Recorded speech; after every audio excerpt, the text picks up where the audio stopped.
हर इंसान जैसे पहले खाना खाता था अब दवाइयाँ खाने लगा है। पहले कहते थे ना कि भाई 2 टाइम का खाना मिल जाए, आजकल लोगों का हो गया है कि 2 टाइम की बस दवाई मिल जाए। उठते ही सिर्फ एसिडिटी की दवाई खा लेंगे, बीपी की दवाई खा लेंगे, शुगर की दवाई खा लेंगे, मतलब ये तो चाहिए चाहिए। हाल ही एक रिपोर्ट आई है कि 6 करोड़ गोलियां एसिडिटी की, सिर्फ और सिर्फ एसिडिटी की 6 करोड़ गोलियां हर महीने बिकती हैं, और ये भी सिर्फ जन औषधि केंद्र पे जो कि सरकार द्वारा चलाए गए हैं। इंसान बिना दवाई खाए शुगर को भी कंट्रोल में कर सकता है, बीपी को भी कंट्रोल में कर सकता है, और एसिडिटी तो बनने का सवाल ही पैदा नहीं होता।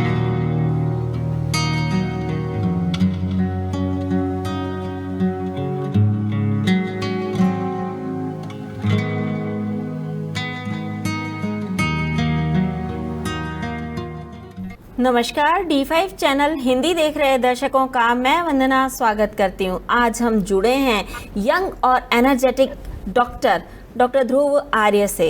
डॉक्टर ध्रुव, आपका बहुत बहुत स्वागत है हमारे इस प्रोग्राम में। धन्यवाद वंदना जी, धन्यवाद D5 चैनल को जो इतने समय से उन्होंने टाइम निकाला और हमें इस चैनल पे प्लेटफॉर्म पे आने का मौका दिया। डॉक्टर ध्रुव, आजकल हर इंसान जैसे पहले खाना खाता था अब दवाइयाँ खाने लगा है। देखा जाए तो सुबह दवाई, दोपहर में दवाई, शाम को दवाई, मतलब बिना दवाई के वो बिल्कुल चल ही नहीं पा रहा है। और बीमारी क्या है? शुगर, बीपी और एसिडिटी। तो क्या इन दवाइयों से पीछा छूट सकता है?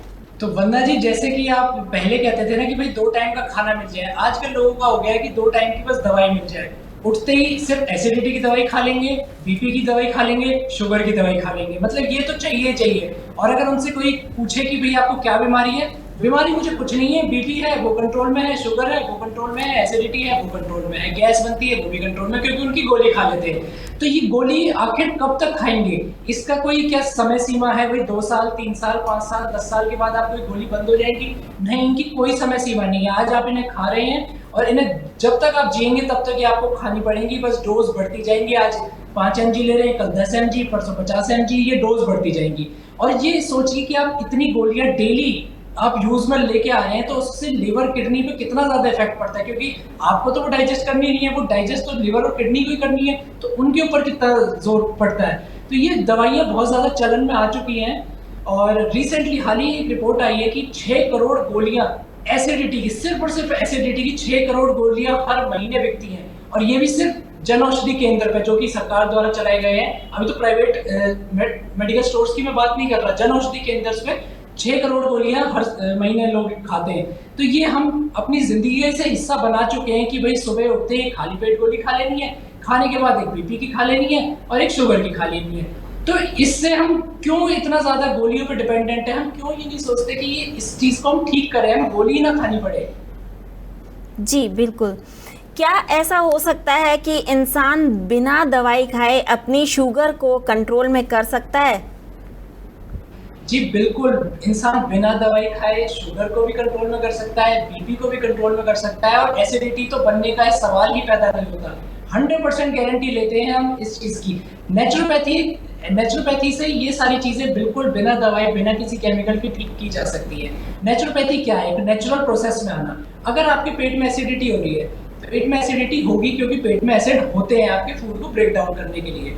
बट पेट में एसिडिटी को ठीक करने का भी मैकेनिज्म होता है कि अपने आप ही बॉडी कर लेती है ठीक, बट हम उस मैकेनिज्म को ही खराब कर चुके हैं। हम बीपी जो कंट्रोल कर ले उस मैकेनिज्म को खराब कर चुके हैं। तो डाइट मैनेजमेंट से और नेचुरोपैथी से हम इस चीज को बिल्कुल ठीक कर सकते हैं। डाइट मैनेजमेंट कैसे किया जाए? क्या चीज़ खाएं पिएं और क्या चीज़ बिल्कुल नहीं खानी पीनी चाहिए जिससे कि आपको दवाइयाँ लेने की ज़रूरत ही ना पड़े? क्या चीज खाएं इससे ज्यादा इंपॉर्टेंट है कि कब खाएं। लोग क्या करते हैं, रात को 11 बजे खा रहे हैं, वर्कआउट पे रात को 9 बजे जिम में जाते हैं, 10 साढ़े 10 बजे आते हैं, रात को अंडे खा रहे हैं, फिर कहेंगे कि हम तो जी प्रोटीन खाते हैं, हम अच्छी चीज खा रहे हैं, रात को पनीर खा रहे हैं। अब 11 बजे और 12 बजे खाना का तो टाइम समय है ही नहीं। सूर्यास्त के बाद, जैन धर्म में भी कहा गया, बहुत सारी कम्युनिटी में ये चीज कही गई है कि सूर्यास्त के बाद खाना नहीं खाना चाहिए। बट बिजी लाइफस्टाइल की वजह से वो पॉसिबल नहीं हो पाता है। पर फिर भी आप कोशिश करें कि 7, साढ़े 7, 8 बजे लास्ट आप खा लें। 11 बजे आप खाना खाएंगे तो आपको एसिडिटी तो 100% बनेगी ही बनेगी। तो क्या खाने से पहले है कि कब खाएं, समय बनाएं हर चीज का। सुबह आप उठें तो क्या आपको ब्रेकफास्ट करना चाहिए, ब्रेकफास्ट में क्या लोग लेते हैं, पराठे, अचार, चाय, ये सारी चीजें लेते हैं कि भाई राजा की तरह ब्रेकफास्ट करो। राजा की तरह ब्रेकफास्ट नहीं करना है हमें एक पढ़े लिखे इंसान की तरह ब्रेकफास्ट करना है और ठंडी चीज लेनी है, ताकि जूस, फ्रूट्स, ये सारी चीजें लेनी है हमें ब्रेकफास्ट में। और लंच में हमें प्रॉपर एक लंच खाना है और शाम को हल्का खाना खाना है। बट हम क्या करते हैं, सुबह उठते ही पराठे ठूस लेते हैं, आलू के पराठे, मूली के पराठे, ब्रेड पकोड़े, सुबह सुबह ये सारी चीजें खा रहे हैं, जबकि पेट।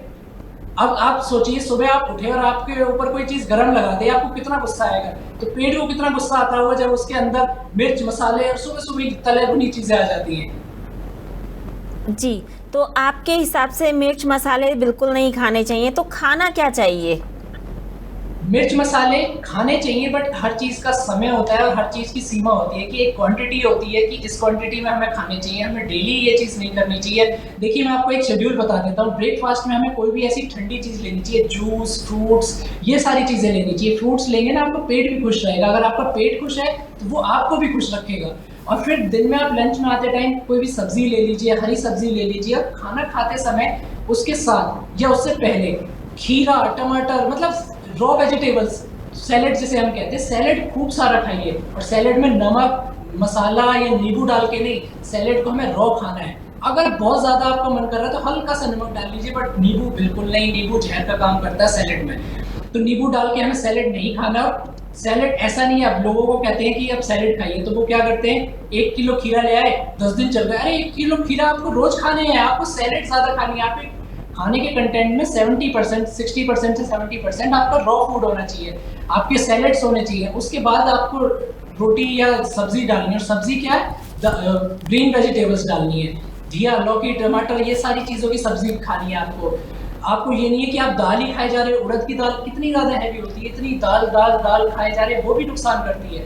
तो हर चीज़ की एक लिमिट होती है, हर चीज़ की क्वांटिटी होती है, वो हमें खानी चाहिए। और शाम को हम कोशिश करें कि कोई फ्रूट ले लें या सैलेड के साथ रोटी खा लें, तो वो ज़्यादा बेटर रहेगा इंस्टेड ऑफ किसी मसालेदार। रात को हमें, जिसको भी गैस की समस्या है, रात को मिर्च मसाले बिल्कुल अवॉइड करने चाहिए, तला भुना अवॉइड करना चाहिए। वैसे कहा जाता है कि इंडियन किचन जो होती है वो बहुत सारे मसाले उसके अंदर होते हैं और वो आपको कई सारी बीमारियों से छुटकारा दिलाती है। यहाँ तो आप मसाले खाने को बिल्कुल मना कर रहे हैं।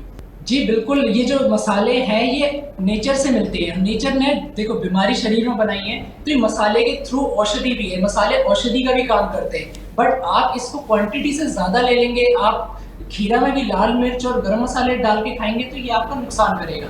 हर चीज़ की क्वांटिटी होती है। कभी कभी देखिए, टेस्ट बर्ड्स दिए तो किसी चीज़ पर्पस के लिए दिए होंगे, तो टेस्ट बर्ड्स को भी करना है। आप ये नहीं है कि आप हमेशा ही ऐसा खाइए, आप कभी कभी तला भुना भी खा सकते हैं, या मिर्च मसाले भी आप कभी कभी खा सकते हैं। आपको डेली पर्पस में नहीं खाने हैं, आपको सलाइवा बनाने के लिए ये मिर्च मसाले इसलिए दिए गए थे ताकि आपका सलाइवा बने। सलाइवा फूड के साथ जब ब्रेक डाउन होता है ना, तो वो मुंह में डाइजेशन, आपने सुना होगा कि जो खाने का डाइजेशन है वो 80 to 90% मुंह में ही हो जाता है। वो कैसे होता है, सलाइवा से। सलाइवा कैसे बनेगा, थोड़ी सी हल्का सा मिर्च, हल्का सा मसाला, ये इन सारी चीज़ों से। बट आप इस क्वांटिटी को बढ़ा लेते हैं, बहुत ज़्यादा इसे हाई लेवल पे कर लेते हैं। चाय पी पी के इतना ज़्यादा अंदर से जल गया सिस्टम कि थोड़ी बहुत मिर्च मसाला तो फील ही नहीं होता, उन्हें ज़्यादा मिर्च मसाला चाहिए, स्पाइसी चाहिए, तो ये नुकसान करता है। अब आप कहेंगे कि भाई नींबू तो एक बहुत अच्छी चीज़ है, नींबू हमें खाना डाल के पीना चाहिए, नींबू पानी बहुत अच्छी चीज़ है। बट लोग क्या करेंगे, एक गिलास नींबू पानी में दो नींबू निचोड़ लेंगे, एक नींबू निचोड़ लेंगे, नहीं, वो जहर बन जाएगा। 1/4 नींबू एक गिलास पानी में, वो औषधि का काम करेगा। बट अगर आप उसमें 1 नींबू या 2 नींबू निचोड़ लेंगे तो वो जहर का भी काम करेगा। तो क्वांटिटी भी मैटर करती है हर चीज़ की। जी, हम बात कर रहे थे कि एसिडिटी अगर किसी को हो जाती है तो उसे क्या करना चाहिए। एसिडिटी हो जाती है तो सबसे पहले उसे अवॉइड करना चाहिए रात का खाना। रात का खाना जैसे ही वो अवॉइड करेंगे, सुबह सुबह उन्हें करना है कुंजल क्रिया, जो नेचुरोपैथी में कहते हैं ना कुंजल क्रिया। तो उसमें क्या करते हैं, पानी पीते हैं, बहुत सारा पानी पीते हैं, और जो एसिड होता है ना पेट का, उसे हम निकालते हैं फिंगर्स डाल के, वमना जिसे कहते हैं। आयुर्वेदा में वमना भी कहते हैं, कुंजल क्रिया नेचुरोपैथी में कहते हैं। तो ये हर किसी को प्रैक्टिस करना चाहिए। लोग क्या कहते हैं कि उल्टी करने से हमारी तबीयत खराब हो जाएगी, नहीं, ऐसा कुछ नहीं है। जो एसिडिटी बन रही है ना, वो एसिडिटी आपकी निकल जाएगी और कुछ दिन उसे मिर्च मसाला बंद कीजिए, तला भुना बंद कीजिए, सैलेड ज़्यादा खाइए, ज़्यादा से ज़्यादा रफेज खाइए, तो आपकी एसिडिटी बननी बंद हो जाएगी। आप 10-15 दिन करके तो देखिए ये चीज़, 15 दिन बाद आपको एसिडिटी की गोली लेने की जरूरत नहीं पड़ेगी। एसिडिटी से तुरंत आराम के लिए क्या करें? तुरंत हम आराम के लिए ठंडा दूध पी सकते हैं सिप सिप करके। अगर बहुत ज़्यादा एसिडिटी लग रही है और जैसे शाम के समय पे लगती है तो ठंडा दूध हल्का सा मीठा मिला के सिप सिप करके पी सकते हैं। और अगर आपके पास टाइम है, आपने सुबह से कुछ नहीं खाया और आपको बहुत ज़्यादा एसिडिटी लग रही है तो आप वमना कर सकते हैं। आप 2 से 4 गिलास पानी पीजिए और उसे वॉमिट कर दीजिए, तुरंत एसिडिटी से आराम मिल जाएगा। अब हम बात करेंगे बीपी की। तो जब किसी का बीपी हाई हो जाए उस वक्त क्या करना चाहिए?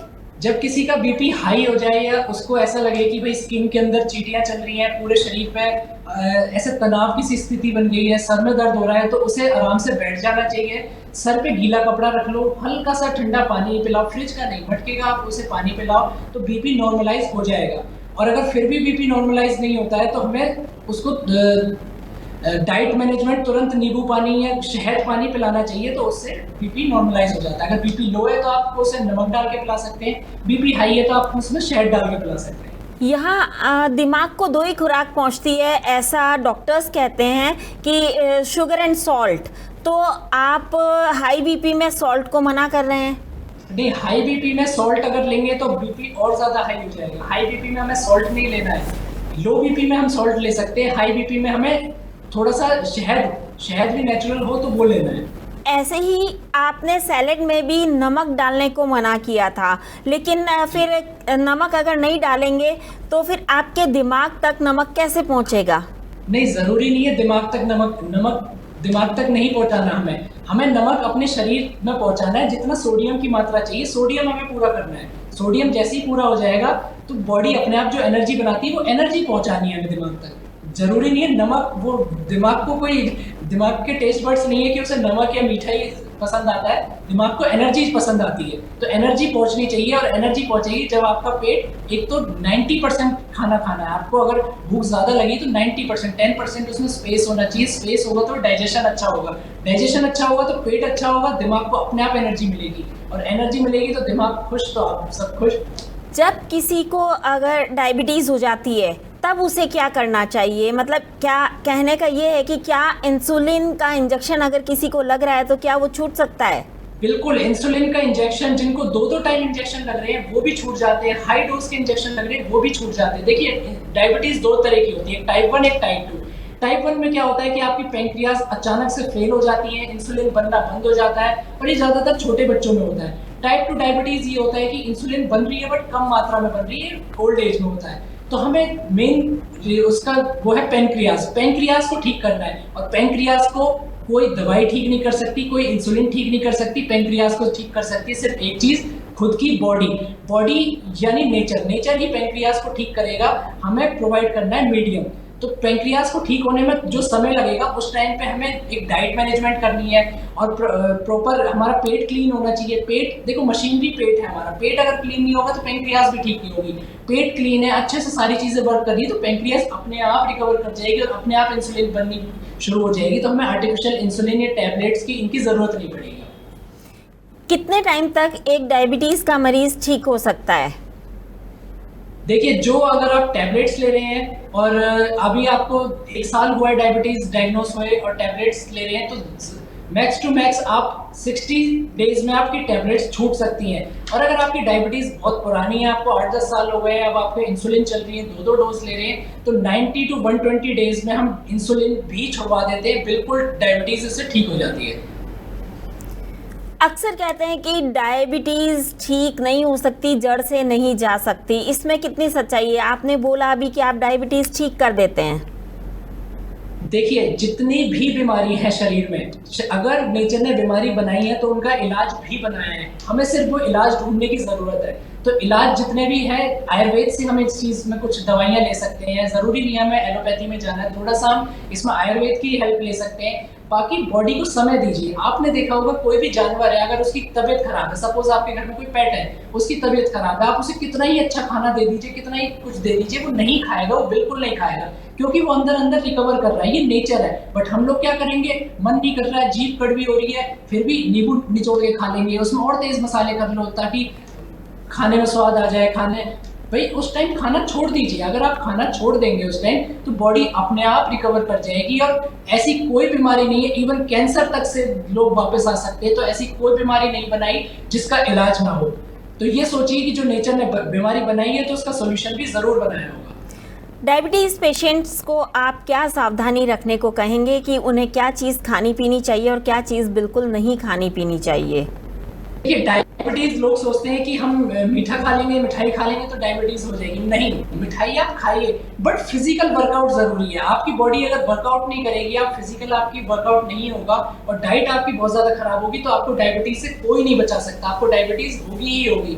अगर आपकी वर्कआउट अच्छा है, आपकी सारी चीज अच्छी है, तो आप मीठा खाइए, कोई दिक्कत नहीं। मीठा खाने से ऐसा नहीं कि मीठा खाने से डायबिटीज हो रही है, बट बॉडी को वर्कआउट चाहिए, बॉडी को प्रॉपर डाइट चाहिए। और देखिए, न्यूट्रिएंट्स, मिनरल्स, ये सारी चीजें चाहिए। आप लोग क्या करते हैं, भटूरे खाते हैं, मैदा की चीजें खाते हैं। मैदा में एक भी न्यूट्रिएंट्स नहीं होता, एक भी मिनरल्स नहीं होता। मैदा इज अ डेड फूड, मैदा में कुछ नहीं होता, वो अंदर जाके चिपकेगा। लाइव फूड खाइए, जैसे स्प्राउट्स है, फ्रूट्स है, वेजिटेबल्स है, कि लाइव फूड है। लाइव फूड हम खाएंगे तो हमें डायबिटीज हो ही नहीं सकती। और वर्कआउट दिन में 2 घंटे।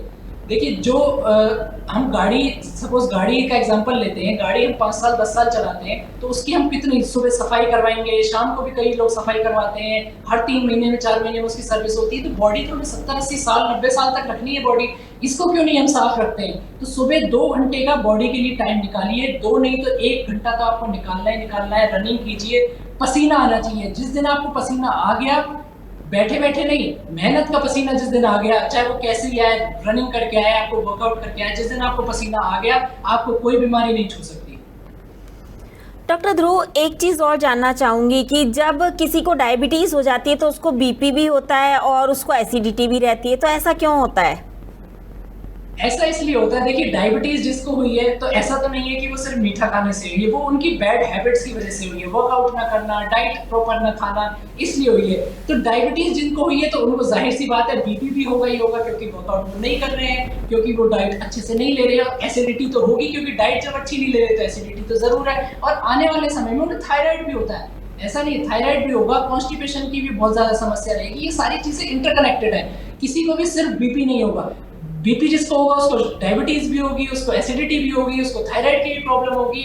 और कुछ दिन बाद उसके पैरों में वाटर रिटेंशन होनी शुरू हो जाती है, पैर मोटे मोटे हो जाते हैं, और फिर धीरे धीरे करके उस स्किन पे भी आने लगती है बीमारी। आपने देखा होगा कई लोगों के माथे काले हो जाते हैं या ब्लैक ब्लैक पैचेस आ जाते हैं, वो स्किन पे आने लगती है बीमारी। तो ये सारी बीमारी इंटरकनेक्टेड है। अगर एक बीमारी है किसी को, तो वो जरूर दूसरी बीमारी में प्रवेश करने वाला होगा या कर चुका। क्या नेचुरोपैथी के जरिए इन सभी बीमारियों से छुटकारा पाया जा सकता है? डायबिटीज वालों को आप क्या सलाह देंगे, उन्हें क्या करना चाहिए?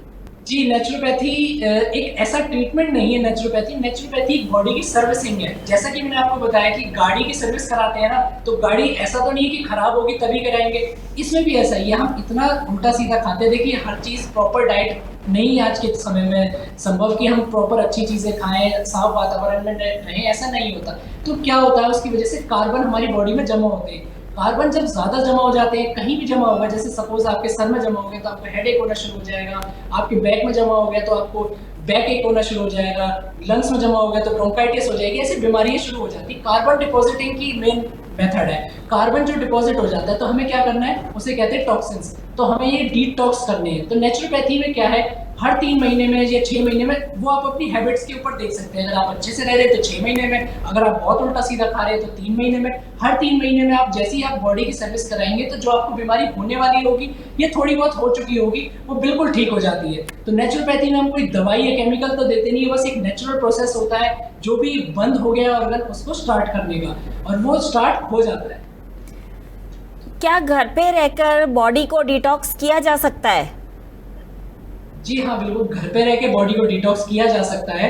जैसा कि आपने कोरोना में देखा था, लोगों ने काढ़े बनाने बहुत शुरू किए थे, गिलोय के, अजवाइन के, क्योंकि लोगों को इतना ज़्यादा अवेयरनेस ही नहीं है। लोग अजवाइन पी रहे हैं, इतनी गर्मी में अजवाइन पी रहे, लोग अल्सर्स हो गए पेट में, और नींबू पानी किसी ने बोला तो नींबू ही नींबू पिए जा रहे हैं, दिन में 5-5, 6-6 नींबू पी गए। इस तरीके से नहीं, हमें हर चीज़ लिमिट में लेनी है। अगर किसी ने सुबह बोला है आपको खाली पेट नींबू पानी पीना है, तो 1/4 नींबू पीजिए। और डिटॉक्स करने के लिए आपको क्या सबसे पहला धर्म या कर्म हमारा है कि पेट को साफ रखना। पेट हमें साफ रखना है तो आपकी टॉक्सिन्स बहुत ही कम जमा होंगे, और पेट अगर साफ नहीं है आपका तो टॉक्सिन्स आपके बहुत ज़्यादा डिपॉजिट होंगे। तो सबसे पहले ऐसी कोई चीज़ खानी है, जैसे हर सीजन में देखिए कोई ना कोई ऐसा फ्रूट आता है जो कि आपके डाइजेस्टिव सिस्टम को बहुत साफ रखता है। अब जून में हम बैठे हैं, तो जून में एक फ्रूट कचरी फ्रूट आता है, अभी तो यहाँ नहीं है, मैं दिखा देता नहीं तो आपको। उसे आप खाइए, सुबह खाएंगे, शाम तक आपका पेट इतना बढ़िया आपको दुआएं देगा। कुछ दिन बाद नाशपाती आ जाएगी, नाशपाती का जूस पीजिए, सीजनल फ्रूट खाइए। अब आप इस मौसम में आप सेब ढूंढने निकलेंगे, एप्पल ढूंढने निकलेंगे कि जी एप्पल हेल्दी है, तो एप्पल आपको सीजनल नहीं मिलेगा, उसमें आपको बीमारियां और ज़्यादा परेशानी होगी बॉडी में। तो कुछ दिन बाद नाशपाती आ जाएगी, सर्दियों में च्यवनप्राश आ जाएगा। तो ये सारी चीज़ें सीजनल आती रहती है, जिससे हम बॉडी को डिटॉक्स कर सकते हैं। मतलब कहने का ये है कि सीजनल फ्रूट्स और सब्जियां आपको खानी चाहिए। जी हाँ, नेचर ने वही, जैसा कि मैंने आपको बताया, नेचर जो बीमारी बनाती है ना, हर सीजन में उस बीमारी का इलाज भी बना देती है, कुछ ना कुछ फ्रूट के रूप में, वेजिटेबल के रूप में। अब आयरन है, अब पालक, लोग क्या करेंगे गर्मियों में जी पालक पनीर खा रहे हैं, मिल तो जाती है आजकल हर चीज़ 24 महीने 12 महीने अवेलेबल है, पालक भी मिल जाएगी गर्मियों, बट पालक गर्मियों का सीजन नहीं है, गर्मियों की फ्रूट नहीं, वो वेजिटेबल नहीं है। पालक अगर आपको खाना है तो सर्दियों में ही खाइए, नेचुरल खाइए। आप कोल्ड स्टोरेज वाली पालक खाएंगे तो आपको बीमारी होगी ही होगी। जैसा कि कुछ टाइम पहले वो आया था, पत्ता गोभी में कीड़ा निकलता है जो कि दिमाग में जाता है। पत्ता गोभी में कोई कीड़ा नहीं निकलता है अगर आप सीजनल खाओगे। कोल्ड स्टोरेज वाली खाओगे तो कीड़ा आपके दिमाग में भी जाएगा और आपको बीमार भी बहुत करेगा।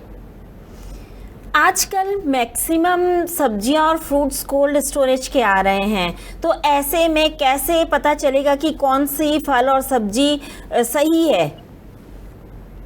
देखिए, आजकल लोगों से जूस पीने के लिए कहते हैं, तो गर्मियों में लोग कहते हैं हम गाजर का जूस पी रहे हैं, हम चुकंदर का जूस पी रहे हैं। गाजर तो गर्मियों का है ही नहीं, गाजर आता ही सर्दियों में। आपको बड़े बड़े स्टोर्स में जाने से अच्छा, बड़े स्टोर्स में तो देखिए आपको सारी चीज़ें मिलेंगी। इस टाइम गाजर भी मिल जाएगा आपको, और एप्पल भी मिल जाएगा, सर्दियों के फ्रूट भी मिल जाएंगे, गर्मियों के भी मिल जाएंगे। सर्दियों में आपको मैंगो भी मिल जाएगा।